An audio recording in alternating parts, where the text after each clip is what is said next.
Alright, so the first thing you want to do is take off the tire.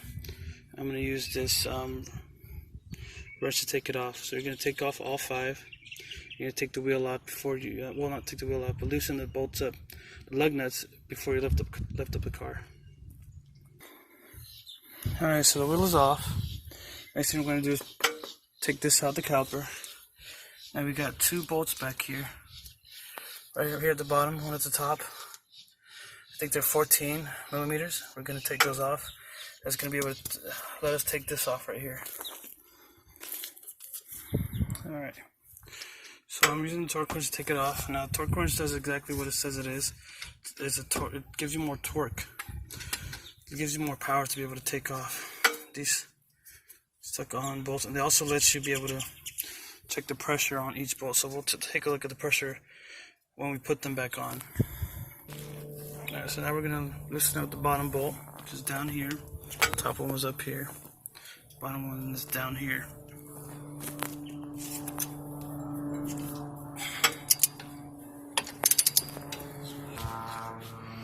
Alright, so now we're going to be able to take this off.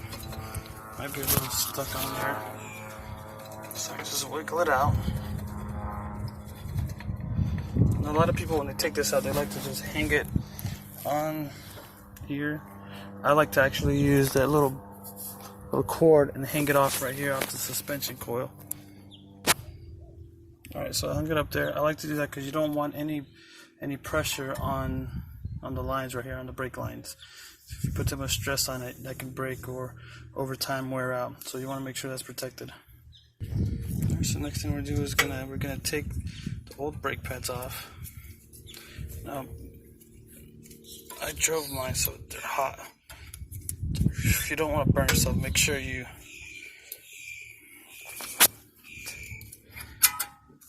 wait before you take them off.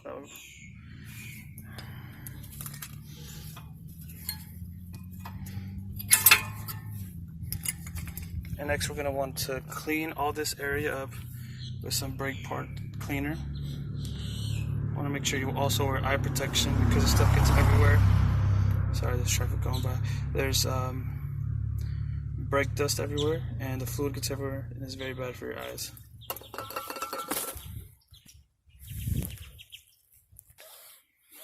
So we're going to clean it now. Also make sure you don't throw the old pads away because we're going to need them just a few moments.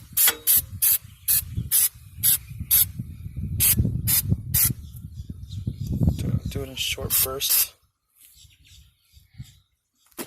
Alright, so we're also going to clean this, so I'm not going to videotape that because I have to hold it up while I'm cleaning it, but you want to make sure you take it off and you also spray it down.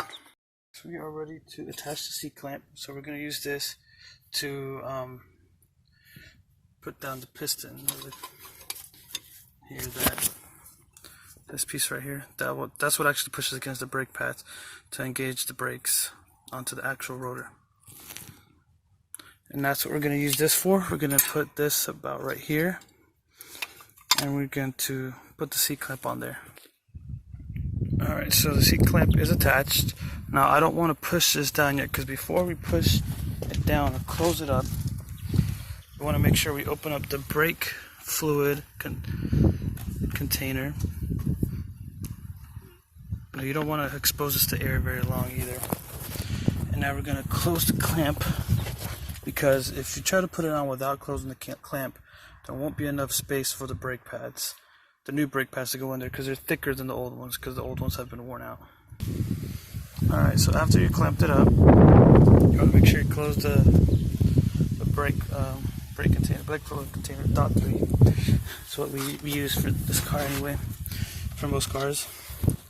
Now also you want to make sure you keep on checking on that fluid.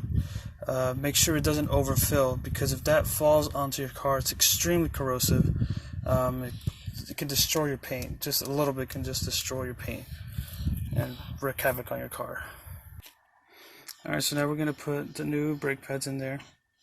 See this little part right here, right up here, that goes underneath this metal part right here. So it's going to go in right there, and make sure, you know, the bottom parts of the pads right there, They go in these little slots. Also, before I forget to mention, I already put the brake pad on there. But there's these little metal things right here.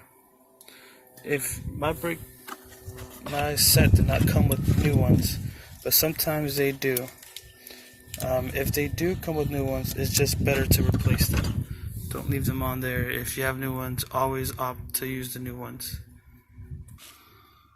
Alright, the back part is kind of tricky. It always kind of is because you got less space back there.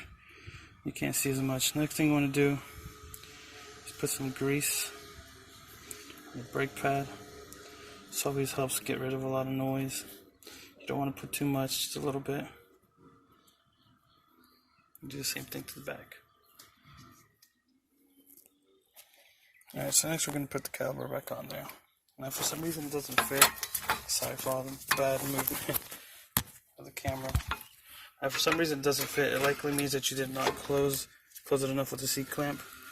Just try it again. So it should fit like this, and we're going to go back to tightening up the bolts back there. Alright, so I put the wheel back on. We're going to put the lug nuts back on. Now you want to make sure whenever you put the lug nuts on that you do them in a star pattern. So you're going to go like from here to here to here to here to here. Don't put them all in a circle to avoid messing up stuff like the thread, and the tire might not get on there right either. So I'm going to want to hand tighten them for now, and then once it's all the way hand tight, I'm going to let down the jack, and then we're going to tighten it up real good.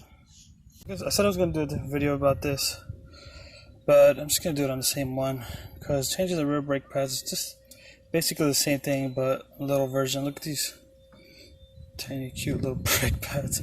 Alright, so we're going to do the same thing. We got the 14-inch back here. We'll unscrew this, unscrew that, take it off, take out the old brake pads, put in new ones. Basically the same thing. Alright, so there was a small difference. With these back ones, the bolt that held the caliper on is actually the same sliding pin as well. So if you take it off, it actually goes into that dust boot, and this is actually the pin as well. So this is what you're going to have to lubricate with that grease. Alright, so we're all finished up. Alright, so you just want to make sure everything is good.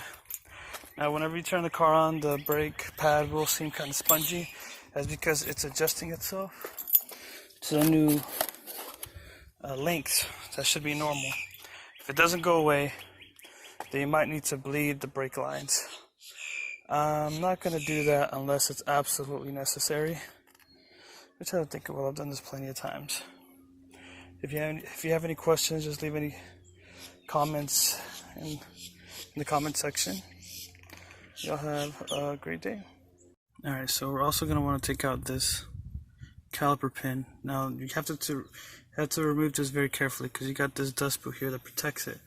Now we're going to take this out so we can put some lubricant on it. The lubricant that I use is just Annual lubricant. I'm not even sure if this is an actual brand or not, but I just use this lubricant just so that it can be well lubricated whenever the caliper is closed and open. It needs to be well lubricated so it can work well. So we're going to carefully take that out. It has lubricant on it, but we're going to put some more on it. You're going to want to do the same with the bottom. Now I like to do it one at a time, because sometimes on some cars, I'm going to take it out carefully, there's a pin for each one. There's a different pin for the top one and the bottom one. So I like to take it out one at a time and do them one by one so I don't get mixed up. Now remember guys, with the grease a little bit goes a long way. You don't need to put a lot, just a thin layer on it. Alright, so after that's done, we want to make sure we inspect the brake pads. Now these look like they're wearing out evenly. If they're wearing out unevenly, that means that there could be something wrong with the motor. With the rotor, I'm sorry, I don't know if I said a motor, but the rotor, and that needs to be either fixed or replaced. Now there's some other bolts down here. There's another bolt right up here and right down here. know if you can see it right here. I think these are 22 millimeters. So you need to take those off. Let's see if I can get, yeah, you need to take those off so you can take out the rotor. Mine is fine. I don't see any warping. So I'm not going to replace those today. Alright, so we're going to want to hand tighten this bolt back here. Right to the top one, so we're going to do the bottom one now. Now you want to set your torque wrench up to about 20 foot-pounds. It's not very much. You don't need to tighten these up very much. Alright, so I got this old-fashioned torque wrench. Basically has however much foot-pounds right here in the back. So you just twist it up to whatever we need. In this case, it's going to be 20 foot-pounds. There's some newer ones that actually have the amount of pressure like on a gauge. Those are pretty cool too, but I like this one. I don't mind it being old-fashioned. Now this one is going to do a click. So when you hear the click, that's when you know it's done. Alright, so now I'm going to tighten it up. Now listen for the click. Right there. So that's when you know it's ready, when it does that click. Alright, don't forget to do the same to the bottom part either. The bottom bolt. Now we're ready to put everything back on. Got everything tightened up. Also remember star pattern when you put them on. Now I just did it with I don't know what you call this, a cross wrench. Don't know. But owner manual says you got to torque it at 83 foot-pounds. If you want to use the torque wrench, I think it's fine like that. Alright, so basically we're all done here. Just basically do the same to the other side, and I'm going to make another video about the rear brake pads as well. They're usually easier than the front ones. I said I was going to do a video about this, but I'm just going to do it on the same one, because changing the rear brake pads is just basically the same thing, but a little version. Look at these tiny cute little brake pads. Alright, so we're going to do the same thing. We got the 14-inch back here. We'll unscrew this, unscrew that, take it off, take out the old brake pads, put in new ones. Basically the same thing. Alright, so there was a small difference. With these back ones, the bolt that held the caliper on is actually the same sliding pin as well. So if you take it off, it actually goes into that dust boot, and this is actually the pin as well. So this is what you're going to have to lubricate with that grease. Alright, so we're all finished up. Alright, so you just want to make sure everything is good. Now whenever you turn the car on, the brake pad will seem kind of spongy.